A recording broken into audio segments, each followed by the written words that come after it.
بسم اللہ الرحمن الرحیم عن ابن عباس قال کان رسول اللہ صلی اللہ علیہ وسلم یعوذ الحسن والحسین اعیذکما بکلمات اللہ التامات من کل شیطان وہامۃ ومن کل عین لامۃ ویقول ان اباکما یعوذ بہما اسماعیل و اسحاق رواہ البخاری۔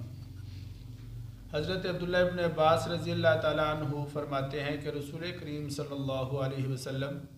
حضرت حسن حضرت حسین رضی اللہ عنہما کو ان الفاظ کے ذریعہ خدا کی پناہ میں دیتے تھے: اعوذ بکلمات اللہ التامات من کل شیطان وہامۃ ومن کل عین لامۃ، اور فرمایا کہ تمہارے باپ یعنی حضرت ابراہیم علیہ السلام ان کلمات کے ذریعہ اپنے صاحبزادہ حضرت اسماعیل اور حضرت اسحاق کو خدا کی پناہ میں دیتے تھے۔ بخاری شریف کی یہ روایت ہے۔ اس حدیث طیبہ میں کلمات سے مراد یا تو اللہ تعالیٰ کی معلومات ہیں یا اس کے اسماء پاک ہیں، اور یا کلمات سے مراد اس کی کتابیں ہیں۔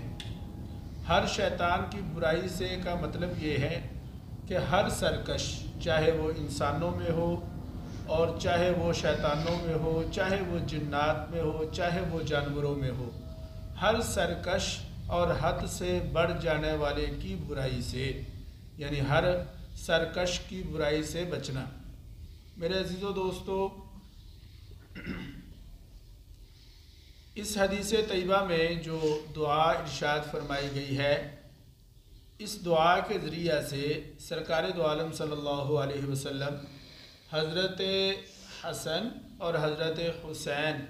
رضی اللہ عنہما کو پڑھ کر دم فرمایا کرتے تھے، اور ساتھ یہ بھی فرمایا کہ یہی وہ دعا ہے جس دعا کے ذریعہ سے حضرت ابراہیم علیہ السلام اپنے بیٹوں حضرت اسماعیل اور حضرت اسحاق علیہ السلام کو بھی پڑھ کر دم کیا کرتے تھے۔ کسی بھی چھوٹے بچے کو یا کسی بھی بڑے کو ہر قسم کے شر سے بچانے کے لیے، ہر قسم کے حادثہ اور برائی سے بچانے کے لیے یہ دعا پڑھ کر دم کرنا انتہائی اکثیر ہے۔